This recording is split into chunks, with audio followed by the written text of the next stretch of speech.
Everyone, एक बार फिर से स्वागत करते हैं आप सभी का शिवाय क्लासेस पर। तो जैसा कि आपको पता है, हमने एक्सरसाइज 9 तक कंप्लीट रिवीजन कर लिया है और उसके महत्वपूर्ण क्वेश्चन को सोल्व कर लिया है। जिसने वो महत्वपूर्ण क्वेश्चन सभी प्रश्नावली को नहीं देखे हैं, वो डिस्क्रिप्शन में जाके या फिर प्लेलिस्ट में जाकर उन सभी वीडियो को देख लो। और आज हम उसी कड़ी में आगे लेकर आए हैं आपके लिए एक्सरसाइज 10, जो प्रमेय से संबंधित है। एग्जाम में हमारे 2 प्रमेय आती है और प्रमेय से रिलेटेड कुछ क्वेश्चन भी पूछे जाते हैं। तो ये वीडियो हमारे लिए बहुत ही महत्वपूर्ण है, क्योंकि इस वीडियो में हम आपके लिए 2 प्रमेय लेकर आए हैं। उन दोनों प्रमेय को आपको सिखाएंगे कि कैसे इनको सिद्ध करना है। तो अगर आप हमारे चैनल पर फर्स्ट टाइम विजिट कर रहे हो तो चैनल को सब्सक्राइब कर लो, ताकि नए वीडियो के आपको नोटिफिकेशन इजीली अवेलेबल हो जाए। और अपने सभी फ्रेंड्स को भी शेयर कर दो इस वीडियो को, ताकि वो भी घर बैठे मैथ्स की स्टडी को अच्छे से कर सके और जो 30 जून को होने वाला एग्ज़ाम है उसमें अच्छे अंक अचीव कर सके। तो बढ़ते हैं हम आज का हमारा जो फर्स्ट क्वेश्चन है प्रमेय का, वो ये है, चतुर्भुज के विकर्ण एक दूसरे को समद्विभाजित करते हैं तो सिद्ध करो कि वह एक समांतर चतुर्भुज होता है। तो सबसे पहले हमें प्रमेय में पहला पॉइंट लेना होता है, दिया है। अब इस दिया है में प्रश्न से ही हम सारी बातें लिखेंगे। जो प्रश्न में है उसी से टीपना है ना। अब टीपने में भी दिमाग का इस्तेमाल करना आना चाहिए। तो सबसे पहले तो डायग्राम बनाएंगे हम, कि डायग्राम क्या बोल रहा है कि चतुर्भुज है कोई सा भी, ये लो, ये चतुर्भुज हो गया, ठीक। ये बना दिया हमने चतुर्भुज और इसको मिला दिया इससे, ठीक। इसको नाम दे दो कोई सा भी, P, Q, R और S दे दिया नाम। अब ये क्या बोल रहा है, विकर्ण। विकर्ण जो है एक दूसरे को समद्विभाजित कर रहे हैं, तो समद्विभाजित कर दिए। ये समद्विभाजित मतलब आधे आधे बराबर, तो उसको हमने क्या दे दिया, जहां पर दोनों बिंदु एक दूसरे को प्रतिच्छेद करते हैं उसको नाम दे दिया हमने O बिंदु, ठीक।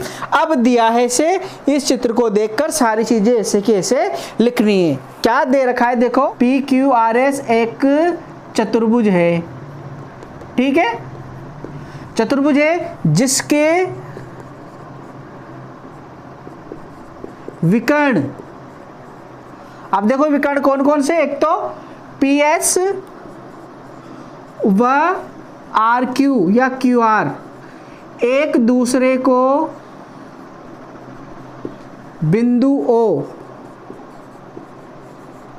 O पर समद्विभाजित करते हैं,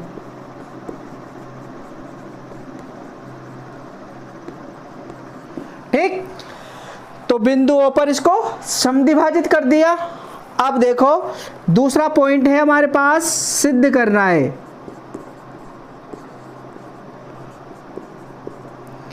अब सिद्ध करना है, वो जो क्वेश्चन पूछ रहा है, क्या पूछ रहा है वो, कि अगर ऐसी कंडीशन हो तो वो एक समांतर चतुर्भुज होता है। तो सिद्ध PQRS एक समांतर चतुर्भुज है, ये सिद्ध करना है। अब तीसरा पॉइंट लेना होता है हमें रचना, लेकिन रचना की हमें इसमें आवश्यकता ही नहीं है, इसलिए हम डायरेक्ट चौथे पॉइंट पे जाएंगे, उपपत्ति। तो ये आएगा हमारा तीसरा पॉइंट, उपपत्ति। उपपत्ति, अब उपपत्ति में ही सबसे मोस्ट इंपॉर्टेंट रोल प्ले करता है यही लास्ट पॉइंट। इसी पॉइंट में हमें सारी कैलकुलेशन और सारी मेथड यूज करनी होती है क्वेश्चन के आंसर को सिद्ध करने के लिए, ठीक है। तो इसी में करेंगे हम। अब देखो हमें क्या करना है इसमें, कि ये दो जो चतुर्भुज है इसमें 2 त्रिभुज ले लेते हैं कोई से भी, और दोनों को सर्वांग सम सिद्ध कर देंगे। तो सर्वांग सम सिद्ध होंगे तो उनका एरिया बराबर आ जाएगा। तो यहाँ पर देखो 4 त्रिभुज बन रहे हैं, 1 2 3 4, या तो ये दोनों सामने वाले ले लो या ये दोनों ले लो। अब ये समद्विभाजित कर रहे हैं, है ना, O पर। तो समद्विभाजित मतलब ये इसके बराबर है और ये इसके बराबर है, और ये इसके बराबर है और ये इसके। अब ये 2 बार इसलिए लगा रहे हैं क्योंकि ये दोनों बराबर हो गए और एक एक बार वाले आपस में समान हो गए, ठीक है। अब कोई सा भी 2 त्रिभुज ले लो, या तो ये वाला ये दोनों ले लो या ये दोनों ले लो। तो अपन ले लेते हैं POR, त्रिभुज POR व त्रिभुज QOS में। अब इसमें हम सर्वांग सम सिद्ध करने के लिए क्या करना होता है, हमें कम से कम एक भुजा और दो कोण सिद्ध करने होते हैं।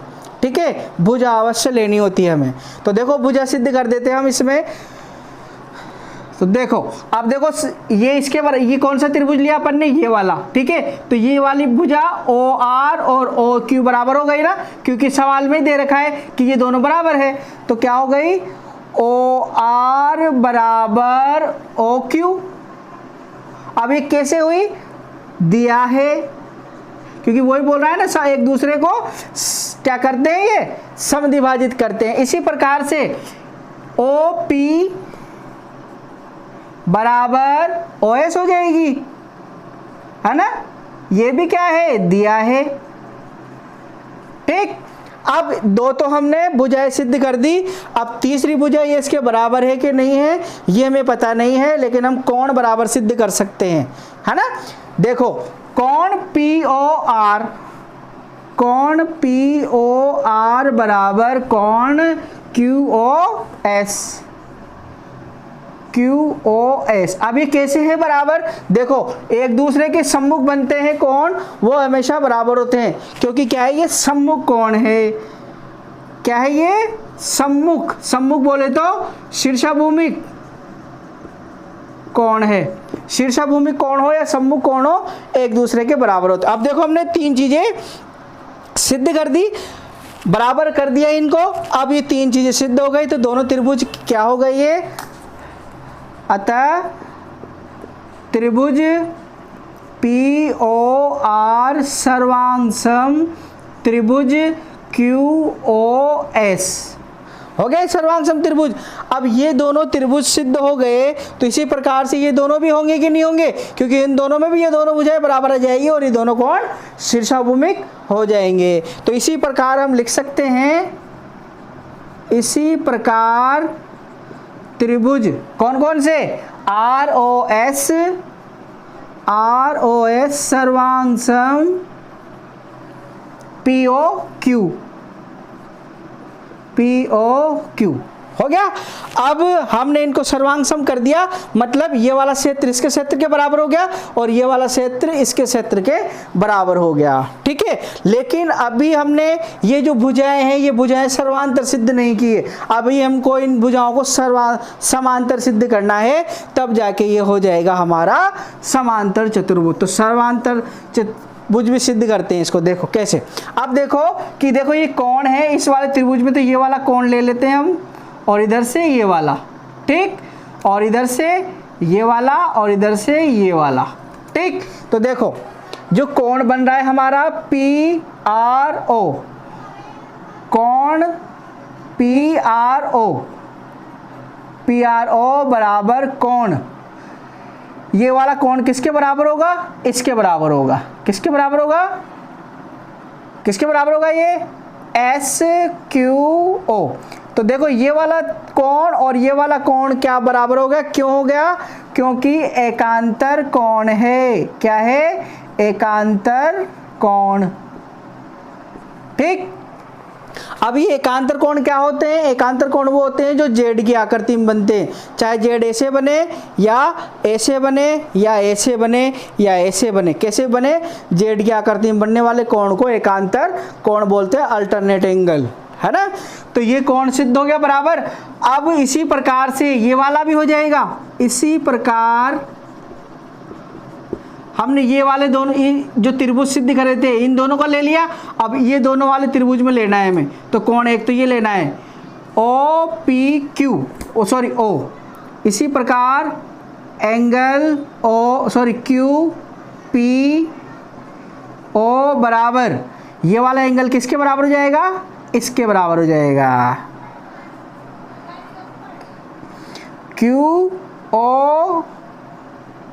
QPO, और ये वाला हो जाएगा इसके बराबर, है ना, RSO, एंगल RSO। तो ये वाला कोण और ये वाला कोण दोनों क्या हो गए, इसके बराबर हो गए। क्यों, क्योंकि ये दोनों भी एकांतर कोण है। अब ध्यान रखना, जब भी एकांतर कोण होंगे तो उनको जो प्रतिच्छेद करती है रेखाएं, वो रेखाएं क्या होती है, आपस में समानांतर होती है। तो क्या हो जाएगा,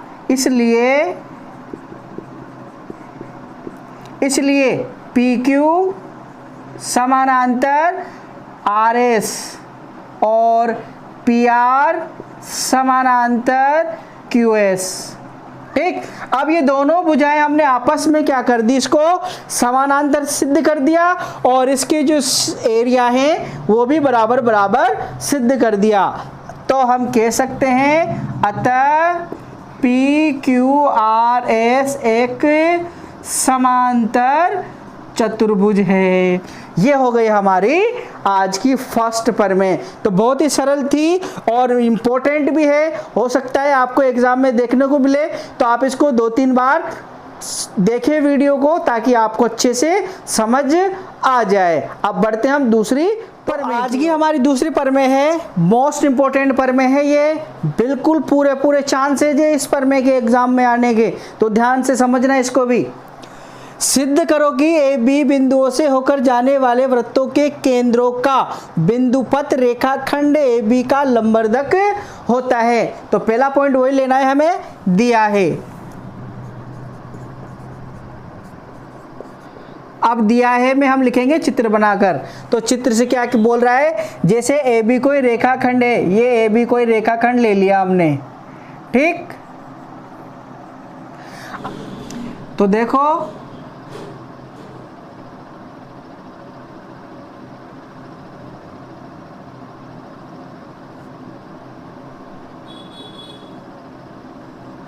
ये हमारा एक बन गया वृत्त, ठीक।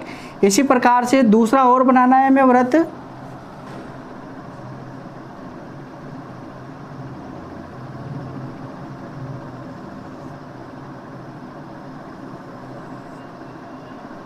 ये बन गया दूसरा हमारा वृत्त, ठीक है। और अब बनाएंगे बाकी तीसरा वृत्त। इन बिंदुओं को बाद में लिख लेंगे हम।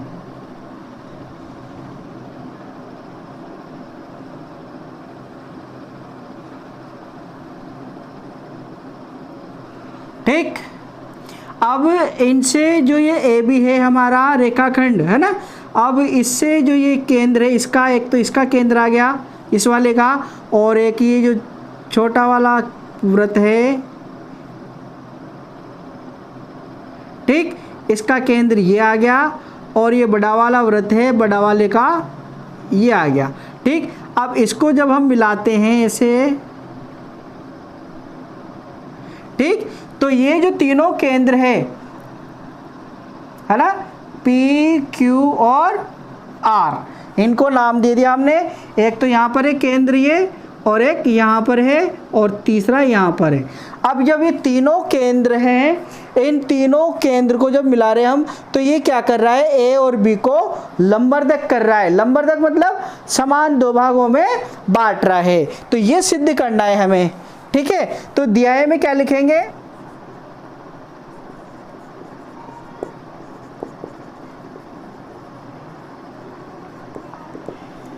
जिससे गुजरने वाले वृत्तों के केंद्र कौन कौन से, PQR है। ये सिद्ध करने हैं, सॉरी अध्याय में ले लिया हमने। इसके बाद हमें क्या करना है, दूसरा पॉइंट है हमारा सिद्ध करना है। तो सिद्ध करना है में क्या लिखते हैं हम, जो क्वेश्चन पूछ रहा है उसी को लिख देते हैं। क्या पूछ रहा है, ये सिद्ध करो कि ए बी बिंदुओं से होकर जाने वाले वृत्तों के केंद्र का बिंदुपथ रेखाखंड ए बी का लंबवर्धक होता है। ये सारी की सारी बातें हम इसमें लिख देंगे, लिख दिया। अब तीसरा पॉइंट है हमारा उपपत्ति, ठीक। अब इसमें करना है हमें जो भी करना है सारा काम, है ना। रचना का काम आया ही नहीं हमारे, एक भी, दोनों ही क्वेश्चन में किसी में रचना भी पॉइंट होता है तीसरा, लेकिन रचना का हमें काम ही नहीं आया अभी तक। बहुत अच्छी बात है ना। अब देखो सिद्ध करना है हमें। तो देखो जो तीनों ये केंद्र बने हुए हैं, इन केंद्र से जो ये ए बी बिंदु है, इन तक की दूरी हमें बराबर सिद्ध करनी है। तो ये दोनों क्या हो जाएंगे, बराबर हो जाएंगे और बराबर हो जाएंगे तो ये इनके लंबवर्धक हो जाएंगे, है ना। अब देखो कैसे, हम पहले ये बड़ा वाला जो नीचे इसको लेते हैं P वाले को, है ना। अब देखो P से अगर हम इसको डॉट डॉट करके ये मिलाएं, ठीक, और इस A को मिलाएं तो देखो ये इस वृत्त की त्रिज्याएं बन गई, और त्रिज्याएं क्या होती है, आपस में बराबर होती है। एक ही वृत्त की कितनी त्रिज्या वो आपस में बराबर होती है। तो हम क्या लिखेंगे, AB रेखाखंड से गुजरने वाले P केंद्र वाले वृत्त में, हमें लिखना पड़ेगा साफ साफ कि हम कौन से केंद्र वाले वृत्त की बात कर रहे हैं। तो P केंद्र कौन सा है, इस वाले का ये केंद्र है ना, ये यहाँ पर आएगा इसका केंद्र, ठीक है। चित्र ढंग से बनाना आप, मेरी ड्राइंग थोड़ी ज़्यादा अच्छी है ना, तो ध्यान रखना आप। अब देखो इसमें ले रहे हैं हम, तो ये क्या हो जाएगा,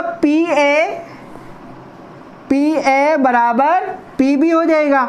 अब क्यों हो जाएगा, क्योंकि देखो ये हम जो नीचे वाला ये बड़ा वाला वृत्त देख रहे हैं हम, इसमें ये PB और PB त्रिज्या है कि नहीं, ये है ना, त्रिज्या है ना, ये तो त्रिज्या है, इसलिए तो क्या कहेंगे हम, कारण क्या लिखेंगे, चूंकि एक ही वृत्त की त्रिज्याएं हैं, एक ही वृत्त की त्रिज्या है, तो ये बराबर हो गई। अब इसी प्रकार से हम जब Q केंद्र वाले और R केंद्र वाले वृत्त की बात करेंगे तो वो भी बराबर हो जाएगी। क्यों, क्योंकि देखो हम P को जब मिलाएंगे इससे, तो ये जो छोटा वाला वृत्त है इसकी त्रिज्या हो जाएगी यहाँ से यहाँ तक, है ना।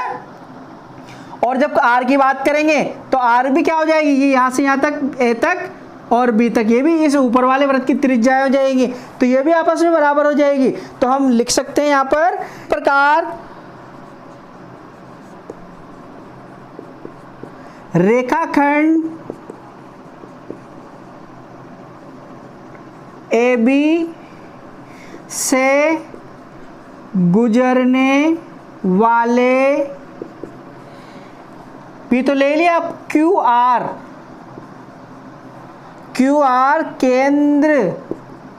केंद्रों वाले वृत्त में, ठीक। अब QR वाले में ले लेंगे तो इसमें भी क्या हो जाएगा, QA बराबर QB हो जाएगा। अब कारण वही है क्योंकि ये जो बीच छोटा वाला वृत्त है इसी की त्रिज्या हो गई है ना। और RA बराबर RB हो जाएगा। अब R ये ऊपर वाला वृत्त में देखो, ये इसकी त्रिज्याएं हो गई RA और RB ऊपर वाले की, तो बराबर हो गई त्रिज्या। कारण हम ये इसी प्रकार का, मतलब ये कारण यही काम कर रहा है। अतः जो हमें सिद्ध करना था वो सिद्ध हो गया, क्योंकि ये इसको दो भागों में बांट दिया। PQR रेखाखंड AB का लंबवर्धक है, ये हो गया सिद्ध हमारा।